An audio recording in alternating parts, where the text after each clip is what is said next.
இன்னாருடைய சிவனையை போற்றி இந்நாட்டவருக்கும் இறைவா போற்றி. அனைவருக்கும் வணக்கம். நாம் இன்னைக்கு மிதுன ராசிக்கு உண்டான ஜூலை மாத பலன்களை பத்தி பார்க்கலாம். அதற்கு முன்னாடி நம்மளுடைய சேனலை சப்ஸ்கிரைப் பண்ணிக்கோங்க. மிதுன ராசியை பொறுத்த வரைக்கும் பாத்துட்டீங்கன்னா, உங்களை ஆளக்கூடிய கிரகம் புதனே. உங்களுடைய பெயர், புகழ், வீடு, மனை, சொத்துக்கள், வண்டி வாகன யோகங்கள் இது எல்லாமே புதன் தான் உங்களுக்கு கொடுக்க போகிறார். புதன் இல்லாம உங்க லைஃப்ல எதுவுமே சக்சஸ் கிடையாது.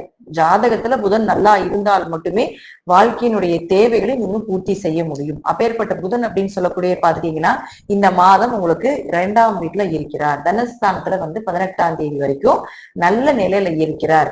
அப்போ ஜாதகர், அதாவது உங்களுக்கு புதன் 18ஆம் தேதி வரைக்கும் காசு, பணம், செல்வாக்கு, பொருளாதாரம் இது எல்லாமே அள்ளி கொடுக்க போகிறார். உங்க ஜாதகத்துல புதன் வக்ரமாக இருந்தால் 18ஆம் தேதியிலிருந்து ஆகஸ்ட் மாசம் 11ஆம் தேதி வரைக்கும் யோகமான காலகட்டங்களே. ஏன்னா அந்த காலகட்டங்கள் அவர் வக்ரம் பெறுகிறார். வக்ரம் அப்படின்னா அது தனிப்பதிவா கூட நான் கொடுக்குறேன். கொஞ்சம் அதிகமாக செயல்படுவது, இருக்கின்ற செயலை விட அந்த செயலுக்கு மாற்று செயல்களை செய்யக்கூடியது அப்படிங்கிற அமைப்பு உண்டு. அப்பேற்பட்ட இந்த வக்ரம் அப்படின்னு சொல்லக்கூடியவர் இந்த புதன் அப்படிங்கிற 18ஆம் தேதியிலிருந்து ஆகஸ்ட் மாசம் 11ஆம் தேதி வரைக்கும் வக்ரத்தை அடைகிறார். சோ ஜாதகத்துல புதன் வக்ரமாக இருந்தால் ஜாக்பாட்டான நாட்கள் எடுத்துக்கலாம். வக்ரமாக இல்லை அப்படின்னா இந்த காலகட்டங்களை கொஞ்சம் பொறுமையா இருங்க. எதை செய்தாலும் யோசிச்சு செய்யுங்க. ஒரு முறைக்கு பல முறை யோசிச்சு செய்யுங்க அப்படிங்கிறது அமைப்பு.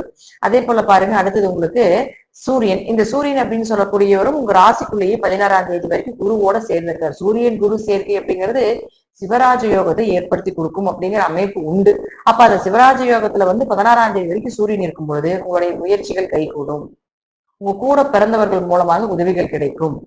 ரொம்ப வருஷமா ரொம்ப நாட்களா எதுவுமே செய்ய முடியாத ஒரு விஷயமாக இருந்தாலும் கூட அது செய்யறதுக்கு உண்டான வாய்ப்பு இதெல்லாமே சூரியன் ஏற்படுத்தி கொடுப்பார்.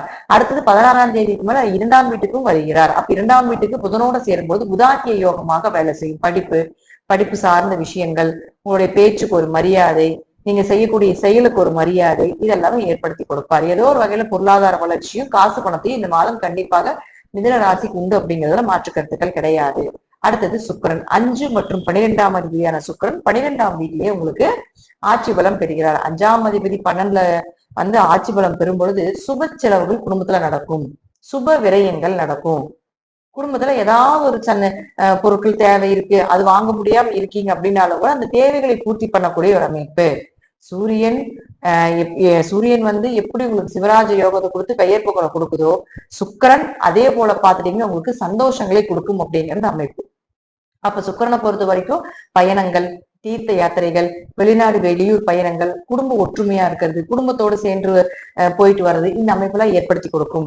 5ஆம் அதிபதியே சுக்கிரனாகி ஆட்சி பலம் பெறும்பொழுது குலதெய்வம் தெரியாம இருக்கு அப்படின்னாலும் கூட இந்த காலகட்டங்கள்ல குலதெய்வம் தேடுவதற்கு உண்டான வாய்ப்பை ஏற்படுத்திட்டீங்க. கண்டிப்பாக குலதெய்வம் உங்களுக்கு கை கொடுக்கும். ஏதாவது ஒரு வழியில உங்களுக்கு குலதெய்வம் உங்க கனவுலையாவது காட்சி கொடுக்கும் அப்படிங்கிற அமைப்பு உண்டு. அடுத்தது செவ்வாய் பொறுத்த வரைக்கும் பாத்தீங்கன்னா உங்க ஜாதகத்துக்கு 6 மற்றும் 11ஆம் அதிபதி கேது கூட சேர்கிறார். அப்ப 6 கேது கூட சேரும் பொழுது கொஞ்சம் நோய் தாக்கங்கள் உண்டு. வேலையில கொஞ்சம் பிரச்சனை, உங்க கூட வேலை செய்யக்கூடியவர்களால பிரச்சனை இதெல்லாம் நடக்கும். ஏன்னா கேதுதான் சர்ப்பம், விஷத்தை அங்க கொட்டிக்கிட்டே இருக்கும் அப்படிங்கிற அமைப்பு. அப்ப புதுசா ஒரு வேலை வாய்ப்பு தேடுறீங்க அப்படின்னா இந்த மாதம் கொஞ்சம் பொறுமையா இருக்கிறது நல்லது. அதே போல ஒரு வேலையை விட்டு இன்னொரு வேலைக்கு மாத்தலாம் அப்படின்னு நினைச்சீங்கன்னாலும் இந்த மாதம் விட்டுட்டு அடுத்த மாதம் செய்வது நல்லா இருக்கும். ஏன்னா இந்த மாதம் செஞ்சீங்கன்னா அந்த சர்ப்ப கிரகம் விஷத்தை கொட்டி என்ன பண்ணுன்னு பாத்தீங்கன்னா நீங்க எதிர்பார்த்த வேலை கிடைக்க விடாம பண்ணிடும். அப்ப 11ஆம் அதிபதியுமே பாத்துட்டீங்கன்னா உங்களுக்கு செவ்வாயாக இருக்கிறதுனால லாபம் கொஞ்சம் குறைவாக வர்றதுக்கு வாய்ப்பு உண்டு. கடின உழைப்பு போட்டுதான் ஆகணும். ஏன்னா உங்களுக்கு 10ல சனி வரார். அப்ப சனி 10ல இருந்ததுன்னா கடினமாக உழைப்ப போட்டேதான் ஆகணும் அப்படிங்கிறது விதிக்கப்பட்டது. ஆனா இந்த மாசம் கொஞ்சம் எதிர்பார்த்த லாபம் அப்படிங்கிறது கொஞ்சம் குறைவாதான் கிடைக்கும் அப்படிங்கிறதுல மாற்று கருத்துக்கள் கிடையாது. இருப்பினும் இந்த சனியை பொறுத்த வரைக்கும் பாத்தீங்கன்னா என்னதான் உங்களுக்கு அஷ்டமச்சனி கண்டச்சனிலாம் ஆரம்ப காலகட்டங்களில் ஒரு 5 வருடமாக இருந்தாலும் கூட இப்ப அதெல்லாம் விலகி ஓரளவுக்கு நல்ல நிலையில இருக்கக்கூடிய அமைப்பு தான் இருக்கு. இருப்பினும் உங்க ஜாதகத்துல சனி வக்ரமாக இருந்தால் 13ஆம் தேதியிலிருந்து நவம்பர் மாசம் 28ஆம் தேதி வரைக்கும் உங்களுக்கு யோகத்தை கொடுக்கும். தொழில் வளர்ச்சியை கொடுக்கும். சொத்துக்கள் சேரும். பூர்வீக சொத்துக்கள் கிடைப்பதற்குண்டான வாய்ப்புகள், உயர்கல்விக்குண்டான வாய்ப்புகள், அதே போல ஒரு இடம் விட்டு ஒரு இடம் மாறுறது இதெல்லாம் ஏற்படுத்தி கொடுப்பார். ஒருவேளை உங்க ஜாதகத்துல சனி வக்ரமாக இல்லைன்னா தொழில் ரீதியாக, பூர்வீக சொத்து ரீதியாக, இடமாற்றம் சம்பந்தப்பட்டது, இது நம்ம சொல்லுவோம் இல்லைங்களா, ஜாக்பாட் சம்பந்தப்பட்டது, ஷேர் மார்க்கெட் சம்பந்தப்பட்டது, இதெல்லாம் கொஞ்சம் அந்த மாதிரி தொழில் இருந்ததுனால கொஞ்சம் கவனமா இருந்துக்கோங்க. பெரிய பணவரவு அப்படிங்கிறது கொடுக்காது. ஒருவேளை சனி வக்கரமாக இருந்தால் உங்களுக்கு நன்மைகளை அள்ளி கொடுத்துட்டு போவார் அப்படிங்கிறது இந்த ஒரு நவம்பர் மாசம் 28ஆம் தேதி வரைக்கும் சனியினால வரக்கூடிய பலனே. அடுத்தது உங்களுக்கு குருவை பொறுத்த வரைக்கும் பாத்தீங்கன்னா ராசிக்குள்ள இருக்கும் பொழுது நல்லவங்களுடைய சகவாசத்தை மட்டுமே கொடுப்பார். ஏன்னா அவர் 7-10 ராசிக்குள்ள இருக்கும்பொழுது கொஞ்சம் தொழில வளர்ச்சியை கொடுப்பார். அதே போல குரு அப்படிங்கிறது ஒரு நல்ல தெய்வீகமான ஒரு நல்ல சுபகிரகமாக இருக்கிறனால கெட்ட விஷயங்கள் அதிகமா காதுக்கு வராது. நல்ல நபர்களுடைய தொடர்பு, நல்ல நல்ல விஷயங்கள் மட்டும் உங்களுக்கு வர்றது. நீங்களே கெடுதல் செய்யலாம்னு நினைச்சா, மத்தவங்க உங்களுக்கு கெடுதல் செய்யலாம்னு நினைச்சாலும் கூட அது பழிக்காம போறது. நீங்க யாராவது மேல கெடுதல் செய்யலாம்னு சொல்லி ஒரு எண்ணங்கள் இருந்தாலும் கூட அது எல்லாமே ஒரு நல்ல பாசிட்டிவா உங்களுக்கு கொண்டு போய் இந்த குரு ஏற்படுத்தி கொடுப்பார். குரு உங்க ராசிக்குள்ள இருக்கிற வரைக்கும் நிறைய பெரிய பெரிய மனிதர்களுடைய தொடர்பு, அரசியல்வாதிகளுடைய தொடர்பு, பெரிய பணக்காரர்களுடைய தொடர்பு எல்லாமே உங்களுக்கு ஏற்படுத்தி கொடுப்பார் அப்படிங்கிறது உண்மை. அது உங்க ஜாதகம் அந்த தொடர்பு இருக்கணும் இருந்தா கண்டிப்பா இந்த குரு ஏற்படுத்தி கொடுப்பார் அப்படிங்கிறது மாற்று கருத்துக்கள் கிடையாது.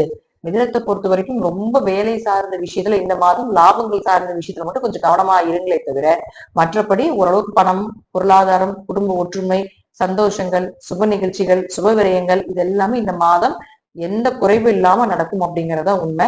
உங்க ஜாதக ரீதியா, தசாபுத்தி ரீதியாக நான் சொல்லக்கூடிய கருத்துக்கள் சிறிது மாறுபடலாம். நன்றி. மீண்டும் ஒரு நல்ல பதிவுல சந்திக்கலாம். திருச்சிற்றம்பலம், தில்லையம்பலம், நரசிம்ம திருவிழியே சரணம்.